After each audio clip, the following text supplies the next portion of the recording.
Damn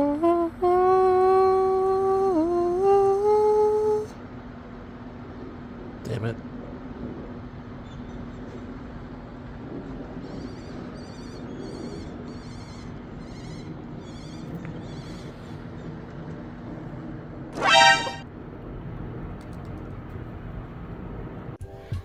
Good morning. All right, we done it again. Red Lebanese fig. Had to visit my boy Richard and get another one. If you don't garden, first of all, the first thing you need to know is it's addicting. You're gonna get so many different things and want so many different things. I don't know why I didn't grow figs in the beginning. They do super well in warm climates.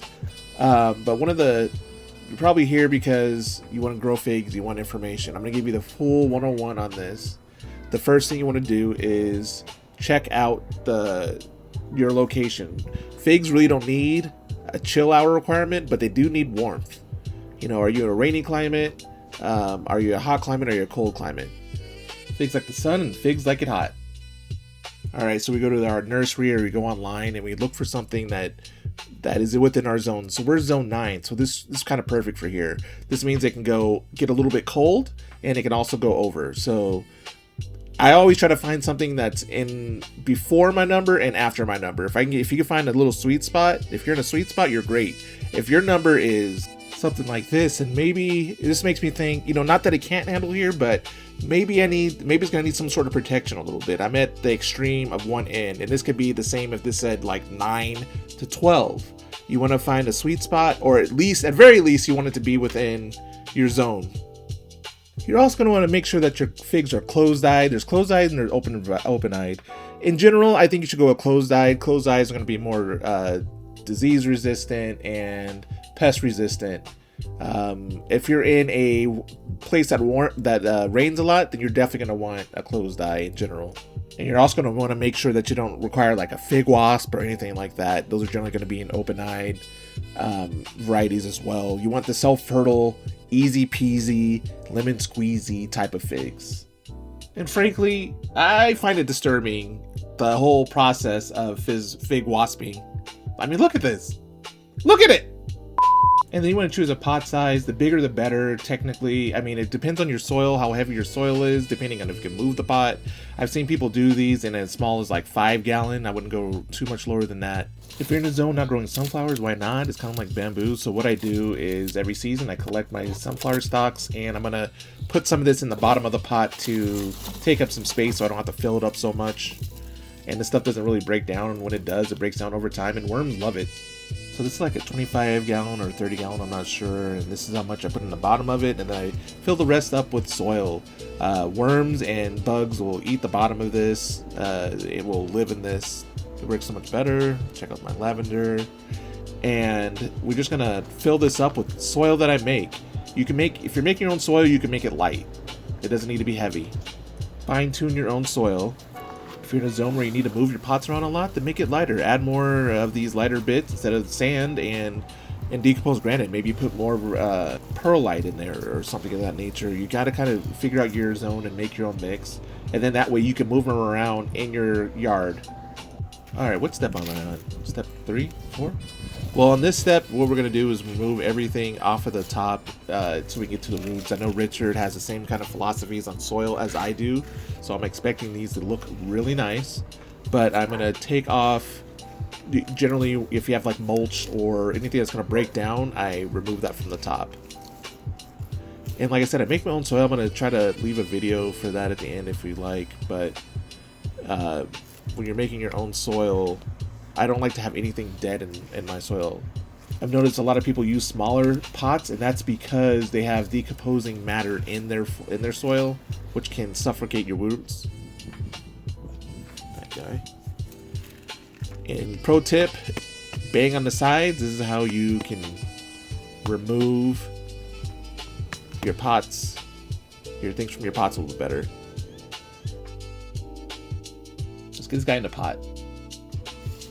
Alright, you don't really need this to be above grade too much when you have well-draining soil. A lot of people will have trees, figs, things like that above grade because you want the water to run off. When you have well-draining soil, you don't have to worry about that.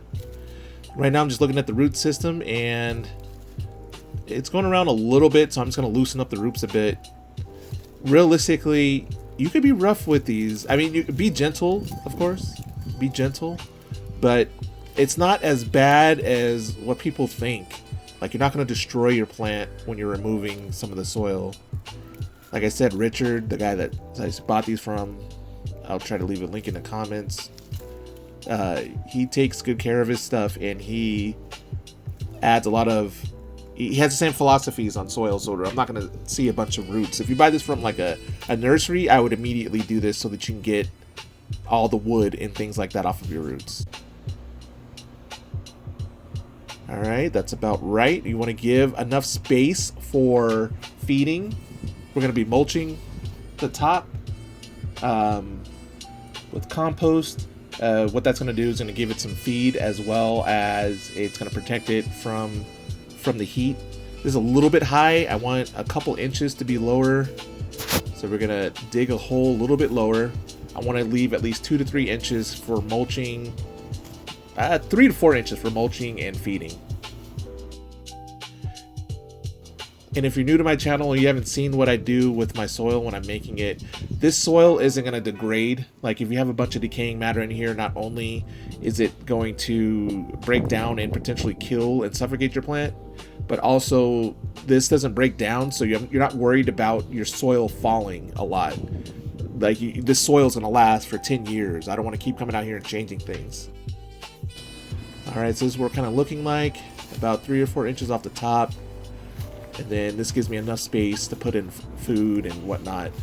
Now, this is going to drop a little bit, but it's not going to continually every year. I'm not going to have to come out here and replace the soil and add to it. All I'm going to be doing is adding compost and fertilizer to the top.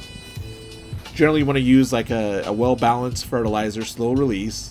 I'll put that, and then I'll put a layer of mulch on top of that, or compost rather. See, this is about 3 inches or so. Look at that. I can put it up to the top and not worry about it. I always use my finger as a measurement. I want to go up to the knuckle and just press it down a little bit. You don't have to be as crazy as people do when they're like stomping on this stuff to get out the air pockets. Plants love air, guys. They love air. What you want is a strong root structure. I've already done a video on irrigation. You can check that out on my channel. That's how I water all my plants, but let's get on to how we feed. Alright, so this is what we are working with. Now, there's 2 things I like. I like having just straight up bone meal, this is for root development, and flowering is what you generally want to use bone meal for. And then we'll give you that at first to get the roots up. And this is what I'm going to use for my fertilizer. I use Osmocote Plus, slow release. You can use this indoor and outdoor. This stuff is crazy. You can add as much of this as you want, and it's not going to kill anything. But it works wonders. And then I'm going to mix in some vermiculite, which is it's kind of like a mulch. Light gets through. I try to cover my crops with this. You see me use this a lot. All right, this is kind of the mix that we're looking at. I want to get the root development going first.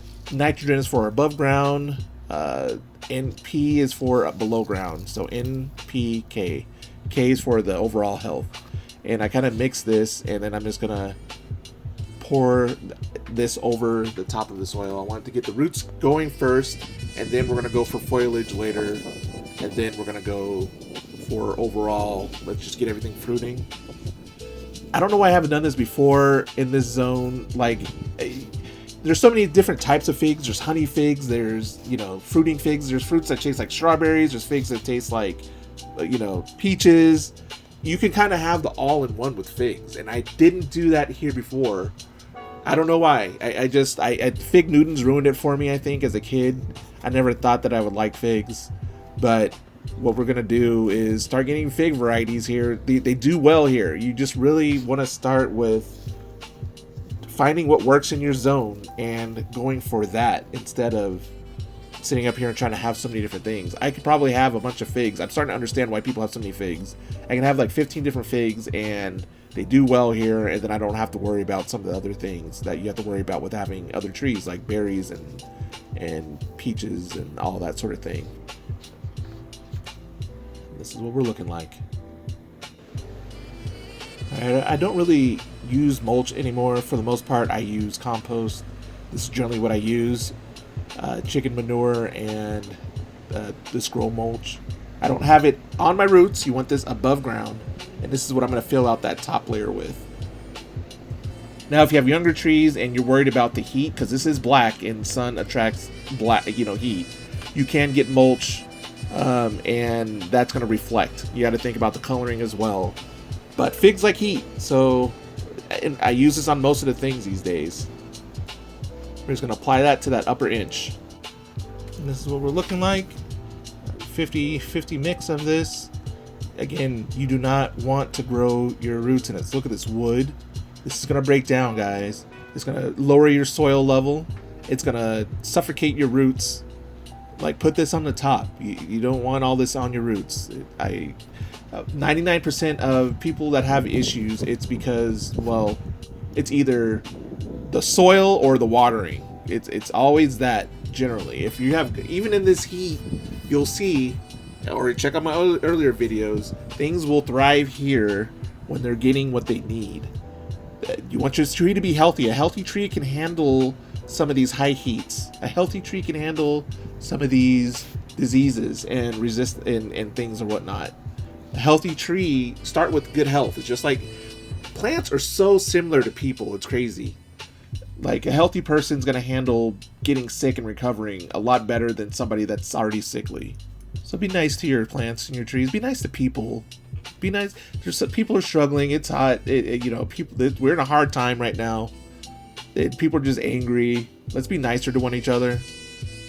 Like, is what it is. I know, but this left and the right and all this crap. Like, man, spread love, not hate. I don't know why.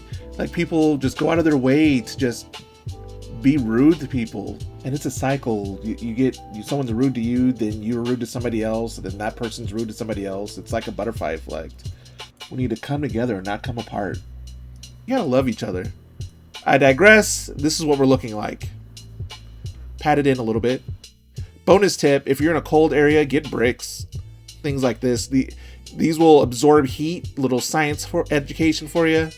You put these around your pots or in your pots, and there you go. And if you put it in a pot, you can move it to the sunniest spot in your zone. First watering is always pond water, and that's pretty much it for figs. Figs are super simple in hot zones. It can vary in your colder zones. Like I said, you can find a fig for your zone and go from there. Leave me a comment if I miss anything, if you have any other questions, do you like videos like this? It really helps me understand what I should be doing and what I should be doing for you. This helps me out as well so I can remember what I did. But the most important thing is for you to get out to your own garden. One of these mornings, though, I'm going to get you. Let's grow.